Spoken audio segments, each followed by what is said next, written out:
Hey there, friends. You're listening to the third season of Rev'ing Up. We are intern ministers at the Community Church of New York. And on this show, we talk about the path of ministerial formation, Unitarian Universalist style. On this season, inspired by the Riddle and Mystery curriculum written by Richard S. Kimball, we're exploring life's big questions. Where do we come from? What are we? Where are we going? Let's talk about it. Welcome to the journey. I'm Meagan Henry. And I'm Carrie McAvoy. And we're Rev'ing Up.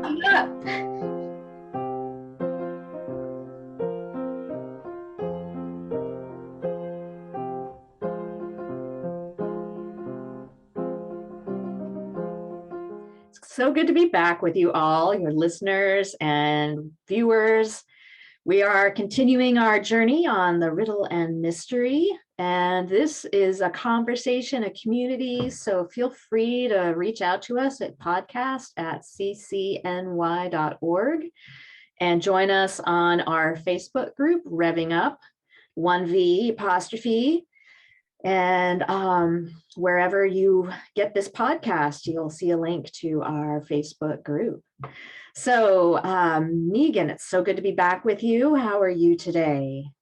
Great, I'm doing okay. We had snow here and that made me very happy. That was when I do check in with the youth group, we do a rose, a thorn, and a bud.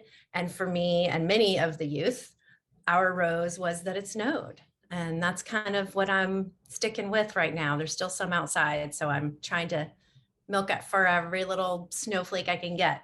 How are you? I'm doing well. Did fine in the blizzard. The snow was lovely, and the excuse to stay inside with a nice warm cup of coffee. For sure. So as we are doing this season, our producer extraordinaire, Amy, is at the controls and will do the random thing to pull up our question mystery for the day. That's right. What is our riddle and mystery question for episode 2? I am at the controls. And let's see. Our question for today is, what does Unitarian Universalism mean to me?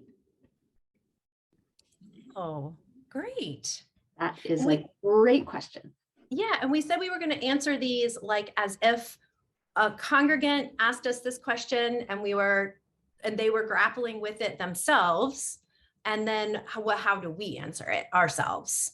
Okay, great. So in this case, what do you think? Like, is it like the congregant is coming to us and saying, what is Unitarian Universalism to you, minister? Or are they grappling with what is Unitarian Universalism to them? What CCE taught me is to always put the question back to them. Like, why do you ask? Ooh, I like that. Yeah. To me, it's a really interesting question. So I think I would affirm it. You know, I think I would really affirm that question and wonder why they're asking. Because that oftentimes, I mean, I usually need to do that anyway for most questions, because it's just like, how do I get to what this person is looking for? Not because they're probably not, maybe they just want to know what I think, but oftentimes they're actually the deeper exploration is they're trying to figure out what it means for them. And so by having that conversation, it will help them determine what, in this case, Unitarian Universalism is for them. Yeah. Yeah, and then bringing in the context. Is this a new person in the sanctuary? Is this a child? Is this someone who's on their deathbed? Is this a longtime member, or just someone you're sitting next to on the plane? Yeah, right. Good point. Yeah, and just we talked about this on the last episode, is that one of the main kinds of things that we see as needing to figure out is what the context is. Mhm. Always. Always. So and obviously the context is going to change. I mean, the answers are going to change so much depending on like whether this is a child coming and asking, or someone who's on their deathbed, or a person on an airplane randomly. Mhm. What about a generic kind of then, how would we like, so let's answer this question as much as we can. Maybe we choose a context, or yeah, maybe we could just kind of choose a context and go with that and see where that comes. In my context, I mostly get this from parents of young children. So with that in mind, I do like to explore it with them. And I often will say, you know, that's one of the challenges with being an open, non-dogmatic faith tradition that doesn't have a creed that everyone must believe and repeat and say in order to be a Unitarian Universalist. That's one of the challenges that comes up, is then, well, what is Unitarian Universalism to you then? If it doesn't have a creed, and if it's non-dogmatic, and there's not just one sacred text, how do we determine what this faith is for us?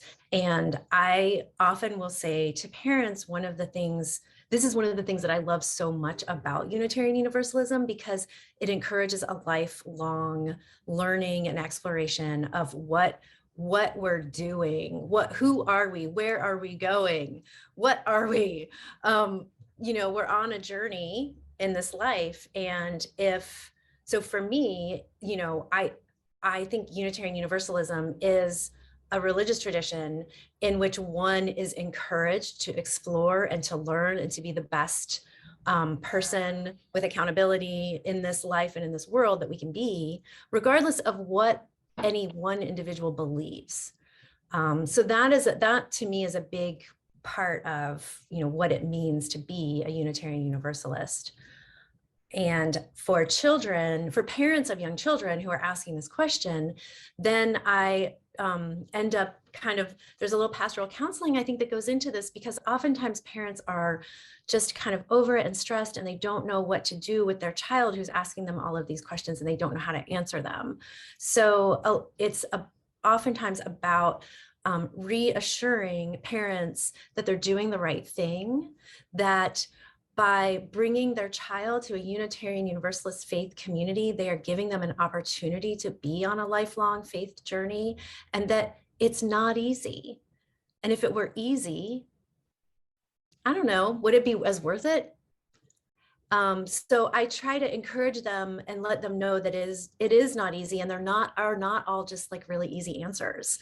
And actually, that's one of the beautiful things about being a thinking, living human being on this earth. And so even though it's hard, let's get into it and try to make it fun and enjoy it. Yeah, I love all of that you said. A few phrases come to mind. One I think was used by religious education, when it was called religious education back in the day, was deeds, not creeds. So it's about behavior rather than belief. Yeah. And also this concept of, we're not focusing on being, but more becoming. We never really arrive. And just, I think something that I'm learning in ministerial formation is this comfort with ambiguity. There are no set answers to these great questions. And there is, and that can be difficult, but there's also a lot of humility in that, and this, and a magic in that as well. Yes, magic and mystery. And it's so beautiful to be able to sit with that. And it's also, it is also the road less taken by humans generally, and it is more challenging. And I do believe that, I don't know if it's like a DNA thing or what, but there are people who want easy answers and to not have to deal with it and think about it very much. And there are people who want complexity and who are okay with complexity and mystery. And I think that my wide generalization, overgeneralization, is that Unitarian Universalists tend to be in that second camp of being okay with complexity, interested in complexity, and okay with mystery also. And I think that one of the things that we're missing then is that humility piece, which it's just kind of become my like thing that I keep bringing up over and over again in different places, is like humility. We don't have all the answers. There is, oftentimes what we're saying when we say that is there's some things we don't know, right? There's stuff out there that we don't have the answers to yet, which means we are limited, which means that we have to be a little humble about it. Yeah, Unitarian Universalists tend to be more educated than other denominations. And with that comes a little bit sometimes of elitism, or I know more than you, and certainly, you know, I've fallen into that trap myself, because, you know, I think it's such education is so valued in our society, and sometimes that gets associated with status and also just insecurity. So, you know, we're all human. So we all have that impulse towards wanting to present ourselves as more than we are, perhaps, because out of our insecurities. Yeah, for sure. Well, should we we've kind of already been dancing around it, but should we slide into like, how do you answer this question yourself? Yeah. I think about the different pieces of Unitarian Universalism that are different than other faith traditions. So there's congregational polity is a big part of that. Our principles Does exist in some other traditions. It does. Right? Yes. Any congregational. Yeah. It's not. Thank you for bringing that up. It's not unique to Unitarian Universalism, but it is a part of it. And so polity, congregational polity, means that the congregation governs itself. Unitarian Universalist congregations do belong to the Unitarian Universalist Association, but it's not like the association decides on where ministers are called. The congregation is the one who is responsible to the government of their state. The board of trustees of the congregation has fiduciary responsibility for that congregational corporation. And also the congregation is the entity that ordains ministers. That's clergy. right. We don't have a pope. Nope, no pope. We have a president. It's kind of a simple way to say it. There's nobody making these big decisions from on high. Like, each congregation figures that out, which is so interesting. Yeah. It feels very of the people, like each, and I think this is why when somebody asks me like, well, if I go to a UU church, what will I expect or whatever? And it's just like, I don't know, which one are you going to? Because if you're going to, like, I mean, they all have some similarities, of course, and also have some wildly divergent ways of worshiping and practicing their religion in the world.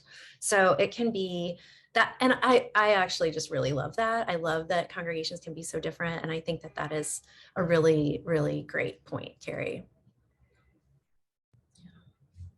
And then there's the principles and sources. Of course, yes, we can't leave out the principles and sources. These are so important. We have 7 principles that have been adopted. They've been affirmed and promoted by the Unitarian Universalist Association.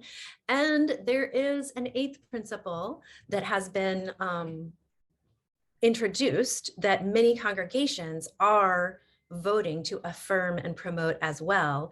And I'm wondering if we should pull that up and read that out, because I mean, maybe we should just go, I don't know, there's so much to say about the principles and the sources. And I'm like, let's name them all. And it's like, oh, it's too much. It's too much for this one little episode. But we do have principles and we do have sources. And you can look them up online. And there's going to be a link that you can follow to find them. And there's also going to be a link to the 8th principle. And these are all really interesting things to kind of dive into. And we don't have time in this one episode to go into them in depth. But I do want to stop and say that the Community Church of New York just yesterday affirmed and promoted the 8th principle. And I'm going to read it just because, you know, let's celebrate a bit. Yes. We'll celebrate. We, the member congregations of the Unitarian Universalist Association, covenant to affirm and promote journeying towards spiritual wholeness by working to build a diverse, multicultural, beloved community by our actions that accountably dismantle racism and other oppressions in ourselves and our institutions. I love it so much. Me too. I love this principle. And I feel like, I mean, the 7 principles came about like in my lifetime. So I've grown up with them kind of. I don't think I knew about them when I was a kid. And maybe that's because they weren't around when I was a kid. I'm not sure when they changed hugely in 1985. 85. Okay. Yeah. I wasn't paying attention before 1985. And after 1985, I wasn't paying attention until like maybe 1992. So they, you know, I didn't like memorize them as a kid. But I will say that, and also none, like I do family ministry in Brooklyn. I'm in charge of that whole program. I never make the kids memorize the principles. I will just go ahead and admit that now. I don't make them memorize them. Maybe I should, but we engage with them and they get the spirit of it.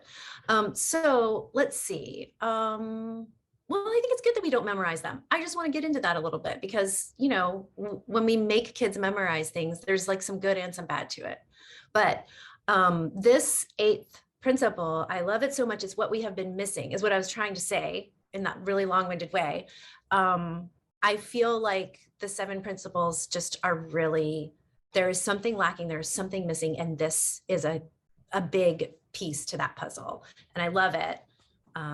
And I hope that so many congregations affirm and promote it, that it just becomes part of who we are, and that people really pay attention to it. And I think that one of the things that's interesting about Unitarian Universalism, I don't know if it's unique to Unitarian Universalism. We're not so incredibly exceptional in that way. And I think it's great that we have the ability to have a new principle come into our faith, and that then people grapple with it and think about it and engage with it. They probably wasn't even paying attention to the 7 principles very much at all. And then suddenly it's like, oh, okay, here's this 8th principle. Well, let me see what those other 7 say. And then suddenly you're like thinking about them again, which is great. Yeah. I don't know. What do you think, Carrie? Well, the 8th principle opens up so many conversations. And I think that's another thing about Unitarian Universalism is because there's this ambiguity and because we're not told what to believe, there's this rich space for conversation about what the principles mean, about what that means for our daily lives and how we want to be in the world, not just what we are, but what we want to become, right? Mm-hmm. So yeah, it's just, it's the principles are guidelines and for behavior. And so when I first went to a Unitarian Universalist church, I of course came from, you know, my organized religion background before was Catholicism, which is very authoritarian, very much the priest tells you what to believe, the Pope tells you what to believe, and then the priest tells you what to believe, and there's no room for questioning, really. So when I showed up in a Unitarian Universalist congregation, I loved that it opened up some of those questions, created this safe and covenanted environment to have these conversations, and really inspire me to be a better person. So that's what I find really, for personally, what really made me a Unitarian Universalist. That's so beautiful. And you said some things that really are just, I feel like it's important to lift up. You said covenanted. I think we are, Unitarian Universalists are a covenantal religion. We are nothing without our covenanting. And every group, every kids RE class, every youth group, every adult spirituality group, every congregation, every board, every staff, we make covenants together. And so we have larger covenants, and then we have all these smaller covenants that work for even in the moment. Like when I take the youth on their service trip to West Virginia, they already have a covenant in their youth group, but we make another covenant for how we are going to be together on that journey, right? So we are talking and engaging over and over and over again about how to be together in community, in beloved community, how to be in relationship with one another, and how to become. And that is the other thing I wanted to say about what you were just saying, is that you said something that made me remember that these principles are aspirational. We are saying we affirm and we promote these principles. So that means we don't think we already got it all going on and this is all taken care of and this is who we are. It's we are going to promote in our lives, in our congregations, and in the world, these principles. So yeah, I'm so excited we started talking about this, because it's like, oh, right, I love being a Unitarian Universalist. It's just reminding me. Yeah.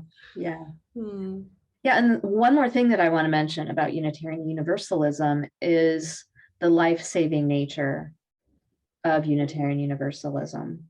Yes, say more about that. So we strive to be radically welcoming and radically inclusive. So a lot of the people in our congregations are coming from places of woundingness. That's not a word, but of woundedness from their religious experiences or from their social experiences where, I think we're both steeped in Christianity with our seminary studies right now. So I'm thinking about the model of Jesus, of ministering, of including the downtrodden and the sick and the outcasts of society and the poor and the disenfranchised. And this is what's so exciting about the eighth principle, is we are just making explicit this work of creating a safe haven in our sanctuaries for all who seek us, and how life-saving that message can be. Amen. Well, friends, thank you so much for joining us again for another episode of Revving Up. There's always so much more to say and explore, and we hope that you will join us next week for our next episode. And you can reach out to us. We have a Facebook group, Revving Up. We have an email, podcast@ccny.org, and we would love to hear from you and engage in these questions. So we'll be here again soon, and looking forward to more of these deep conversations with all of you. Thanks, Carrie. Thanks, Meagan. Bye. Bye.